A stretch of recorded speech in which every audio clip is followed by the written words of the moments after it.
എന്തൊക്കെയുണ്ട് വിശേഷം? എല്ലാവർക്കും സുഖം തന്നെയല്ലേ? സുഖാണെന്ന് തന്നെ വിശ്വസിക്കുന്നു. അസ്സലാമലൈക്കും. സോ നമ്മുടെ ഈ കഴിഞ്ഞ ദിവസം ഇട്ട മദർ ഡോട്ടർ ടാഗ് എല്ലാവർക്കും ഭയങ്കര ഇഷ്ടപ്പെട്ടു എന്ന് അറിഞ്ഞതിൽ ഭയങ്കര സന്തോഷമുണ്ട്. അതെ, ഞങ്ങൾക്ക് ഭയങ്കരധികം സന്തോഷമുണ്ട്.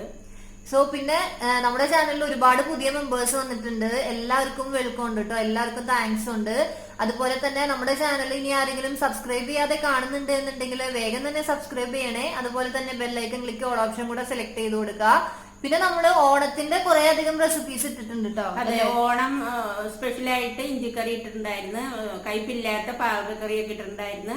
അതുപോലെ ഞാനൊരു പായസം കൂടെ ഇട്ടിട്ടുണ്ടായിരുന്നു. എല്ലാവരും കാണുന്നുണ്ടെന്ന് വിശ്വസിക്കുന്നു. അപ്പൊ അതൊക്കെ എല്ലാവരും വീട്ടിൽ ഉണ്ടാക്കി നോക്കണം കേട്ടോ. നമ്മൾ ഇനിയും ഓണത്തിന്റെ കുറച്ചധികം റെസിപ്പീസ് ഒക്കെ ആയിട്ട് വരുന്നുണ്ട്. അതുപോലെ നമ്മൾ ഇന്ന് ചെയ്യാൻ പോകുന്നത്, ഇപ്പൊ നമ്മുടെ വീട്ടില് പെട്ടെന്നൊരു വിരുന്നാരം വരുവാണ്. നമുക്ക് പെട്ടെന്ന് ഡെസേർട്ട് ഒന്നുമില്ല. അപ്പൊ പെട്ടെന്ന് തന്നെ റെഡിയാക്കി എടുക്കാൻ പറ്റുന്ന ഒരു ഒരു പുഡിംഗ് ആണ് നമ്മൾ ഉണ്ടാക്കാൻ പോകുന്നത്. ഭയങ്കര കുറച്ച് ഇൻഗ്രീഡിയൻസ് തന്നെ മതി കേട്ടോ. പെട്ടെന്ന് വളരെ എളുപ്പത്തിൽ റെഡിയാക്കി എടുക്കാൻ പറ്റും. സോ നമുക്ക് ഇനി അധികം വൈകണ്ട, നമുക്ക് വീഡിയോയിലേക്ക് പോവാം. പിന്നെ നിങ്ങൾ ഈ വീഡിയോ ഇഷ്ടപ്പെട്ടിട്ടുണ്ടെന്നുണ്ടെങ്കിൽ നിങ്ങളുടെ കമന്റ്സ് പറയണേ. സോ നമുക്കിനി വീഡിയോയിലേക്ക് പോവാം. അപ്പൊ നമ്മൾ ഇന്ന് റെഡിയാക്കാൻ പോകുന്നത് വളരെ എളുപ്പത്തില് തയ്യാറാക്കി എടുക്കാൻ പറ്റുന്ന ഒരു പുഡിംഗ് ആണ്. സോ നമ്മൾ ഇതിന് വേണ്ട മെയിൻ ഇൻഗ്രീഡിയൻസ് എന്ന് വെച്ച് കഴിഞ്ഞാൽ പാലാണ് കേട്ടോ. ഞാനിവിടെ ഒരു 2 കപ്പ്, ഈ മെഷർമെന്റ് കപ്പില് ഒരു 2 കപ്പ് പാലെടുത്തിട്ടുണ്ട്. ഇപ്പൊ ഞാൻ തീ കത്തിച്ചിട്ടില്ല കേട്ടോ. ഇനിയിപ്പോ നമ്മൾ പാലിലേക്ക് നമുക്ക് ആവശ്യത്തിന് ഷുഗർ ചേർത്ത് കൊടുക്കണം.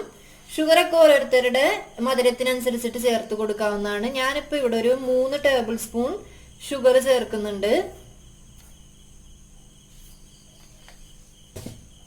ഇതൊന്ന് ജസ്റ്റ് ഒന്ന് നല്ലപോലെ മിക്സ് ചെയ്ത് കൊടുക്കാം. ഞാനിപ്പോഴും ഫ്ലെയിം ഓൺ ചെയ്തിട്ടില്ല കേട്ടോ. ഇപ്പോ ഷുഗർ ഒന്ന് നല്ലപോലെ പാലിൽ മിക്സ് ആയി വന്നിട്ടുണ്ട് കേട്ടോ.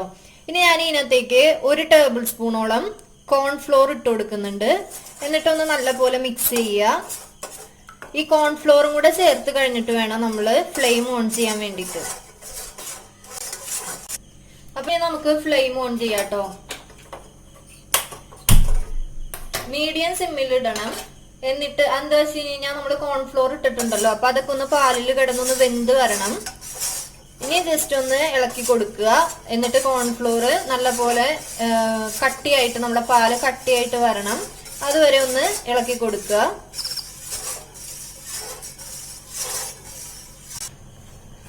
ഇപ്പൊ നമ്മുടെ പാലൊന്ന് കുറുകാനായിട്ട് തുടങ്ങി വരുന്നുണ്ട്. നല്ല പോലെ ഒന്ന് തിക്കായിട്ട് എടുക്കണം കേട്ടോ. കാരണം പുഡിങ്ങിന് നമ്മൾ എന്തായാലും ഫ്രീസ് ചെയ്യും. എങ്കിൽ കൂടിയും ഒരു ക്രീമി ടെക്സ്ചർ കിട്ടാൻ വേണ്ടിയിട്ട് ഒന്ന് നല്ല പോലെ അങ്ങ് കുറുക്കി എടുക്കണം. പിന്നെ ആദ്യം തന്നെ മീഡിയം ഫ്ലെയിമിൽ ഇട്ടിട്ട് വേണം ചെയ്യാൻ വേണ്ടിയിട്ട്. അല്ലെങ്കിൽ നമ്മുടെ കോൺഫ്ലോറിന്റെ ആ ഒരു പച്ചമണം അങ്ങ് മാറി കിട്ടത്തില്ല. ഇപ്പൊ പാല് നല്ല പോലെ അങ്ങ് കുറുകി വരുന്നുണ്ട്. ഇപ്പൊ നമ്മുടെ പാല് ഏകദേശം ആ ഒരു കൺസിസ്റ്റൻസിയിൽ എത്തിയിട്ടുണ്ട് കേട്ടോ. ഏകദേശം ഇങ്ങനെ ഒരു ക്രീമി കൺസിസ്റ്റൻസിയിൽ നമ്മുടെ പാലിനെ കിട്ടണം. ഇനി നമുക്ക് ഫ്ലെയിം ഓഫ് ചെയ്യാം. ഇപ്പൊ നമ്മുടെ പാൽ ഇവിടെ റെഡി ആയിട്ടുണ്ട്. സോ ഇനി നമുക്ക് ഇതിനൊന്ന് നല്ല പോലെ ചൂടാറാനായിട്ട് വെക്കണം. ഇനി അടുത്തതായിട്ട് നമുക്ക് കുറച്ച് സേമിയ ഉണ്ട്. സേമിയനെ ജസ്റ്റ് ഒന്ന് നമുക്ക് ഫ്രൈ ചെയ്തെടുക്കണം.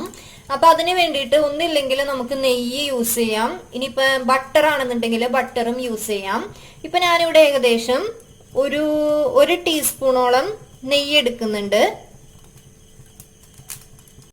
ഇപ്പൊ ഞാനിവിടെ 1/2 കപ്പ് അളവില് സേമിയാണ് എടുത്തിരിക്കുന്നത്. സേമിയ നമുക്ക് ഏതൊരു വലിപ്പത്തിലും ഫ്രൈ ചെയ്തെടുക്കാം കേട്ടോ. കാരണം നമുക്ക് ഇത് കഴിഞ്ഞിട്ട് ഫ്രൈ ചെയ്തിട്ട് നമ്മൾ സേമിയനെ ജസ്റ്റ് ഒന്ന് മിക്സിയിലിട്ട് ക്രഷ് ചെയ്തെടുക്കുന്നുണ്ട്. അപ്പൊ നമുക്ക് ഇതിനൊന്ന് ഫ്രൈ ചെയ്തെടുക്കാം. ഈ ഫ്രൈ ചെയ്തെടുത്തിട്ട് ഒരു ചെറിയ ബ്രൗൺ നിറമാവുന്നത് വരെ നമ്മൾ പായസത്തിനൊക്കെ ഫ്രൈ ചെയ്യുന്ന പോലെ അങ്ങ് ഫ്രൈ ചെയ്തെടുക്കണം.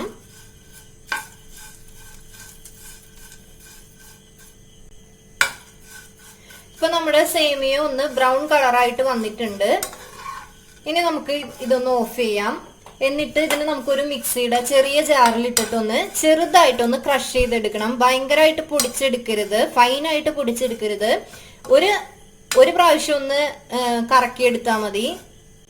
അപ്പൊ നമുക്ക് ഇതിനെ മിക്സിയുടെ ജാറിലേക്ക് മാറ്റിയിട്ട് നല്ല പോലെ ഒന്ന് ചെറുതായിട്ട്, ഭയങ്കരമായിട്ട് പൊടിച്ചെടുക്കരുത്, ഫൈനായിട്ട് പൊടിച്ചെടുക്കാം. അപ്പൊ ഞാൻ മിക്സിയുടെ ജാറിലേക്ക് മാറ്റിയിട്ടുണ്ട്. ഇതിനെ നമ്മള് ഭയങ്കര ഫൈനായിട്ട് പൊടിച്ചെടുക്കരുത്, ചെറുതായിട്ടൊന്ന് കറക്കിയെടുത്താൽ മതി. അപ്പൊ നമ്മള് സേമിയോനെ ജസ്റ്റ് ഈ ഒരു വലിപ്പത്തിൽ വേണം കേട്ടോ പൊടിച്ചെടുക്കാൻ വേണ്ടിട്ട്, ഭയങ്കരമായിട്ട് പൊടിച്ചെടുക്കരുത്. അപ്പൊ നമ്മള് ഇനി പുഡിങ് സെറ്റ് ചെയ്യാൻ പോവാണ് കേട്ടോ. ഞാനിപ്പോ ഇങ്ങനത്തെ ഒരു പാത്രത്തിലാണ് പുഡിങ്ങിനെ സെറ്റ് ചെയ്യുന്നത്. നമുക്ക് ഏത് പാത്രത്തിൽ വേണമെങ്കിലും എടുക്കാം കേട്ടോ.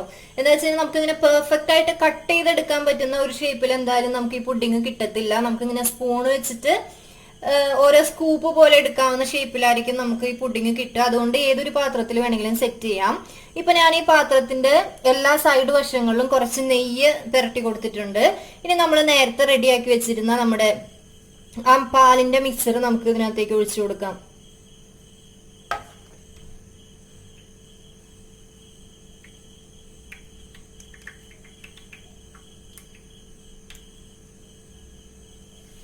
ഇപ്പൊ നമ്മള് പാലിന്റെ മിക്സർ ഇതിനകത്തേക്ക് ഒഴിച്ചു കൊടുത്തിട്ടുണ്ട്. ഇനി നമ്മൾ ക്രഷ് ചെയ്ത് വെച്ചിരിക്കുന്ന നമ്മുടെ സേമിയ ഉണ്ടല്ലോ, സേമിയ ഇതിനകത്തേക്ക് മേലേക്ക് ചേർത്ത് കൊടുക്കാം.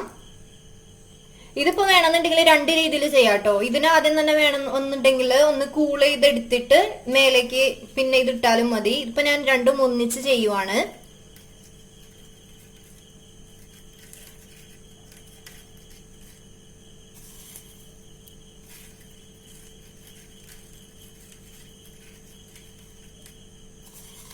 എല്ലാ ഭാഗത്തേക്കും എത്തുന്ന രീതിയിൽ വേണം ഇട്ട് കൊടുക്കാൻ വേണ്ടിട്ട് കേട്ടോ.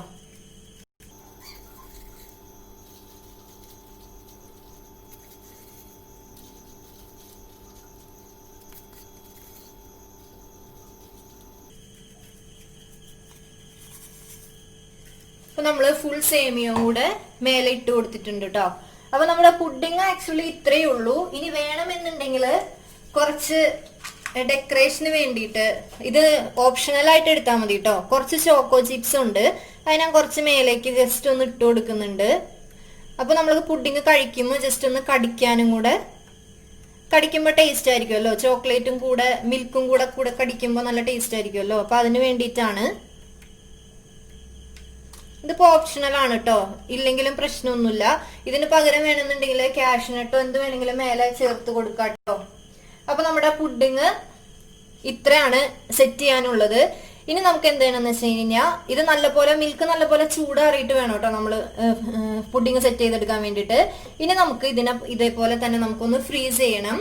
ഏകദേശം ഒരു ഫ്രീസറിൽ വെച്ചാൽ മതി. നല്ലപോലെ അങ്ങ് കവർ ചെയ്തിട്ട് ഫ്രീസറിൽ വെക്കുകയാണെന്നുണ്ടെങ്കിൽ ഓക്കെ, ഇത് ഫ്രീസ് ചെയ്യുകയാണെന്നുണ്ടെങ്കിൽ ഒരു അരമണിക്കൂറിലൊക്കെ നമുക്ക് ഇത് സെറ്റ് ആയിട്ട് കിട്ടും. അല്ല എന്നുണ്ടെങ്കിൽ ഫ്രിഡ്ജിൽ വെച്ചാലും മതി. ഇന്നിപ്പോ നമ്മൾ നൈറ്റ് ഒക്കെ ഉണ്ടാക്കി വെക്കുകയാണെന്നുണ്ടെങ്കിൽ നമുക്ക് പിറ്റേ ദിവസം രാവിലെ നമുക്ക് അപ്പൊ നമുക്കിനി ഇത് ഫ്രീസ് ചെയ്യാം. അപ്പൊ നമ്മുടെ പുഡിങ് എല്ലാവർക്കും ഇഷ്ടപ്പെട്ടു എന്ന് വിചാരിക്കുന്നു. ഇഷ്ടപ്പെട്ടിട്ടുണ്ട് എന്നുണ്ടെങ്കിൽ നിങ്ങളുടെ അഭിപ്രായങ്ങൾ കമന്റ്സ് ആയിട്ട് പറയണേ. അതുപോലെ തന്നെ ഒരു ലൈക്കും കൂടെ അടിക്കണേ. സോ നമുക്ക് ഇനി നല്ല റെസിപ്പി ആയിട്ട് കാണാം. അതുവരേക്കും താങ്ക്സ് ഫോർ വാച്ചിങ്. അസ്സലാമു അലൈക്കും. ബൈ. അസ്സലാമു അലൈക്കും.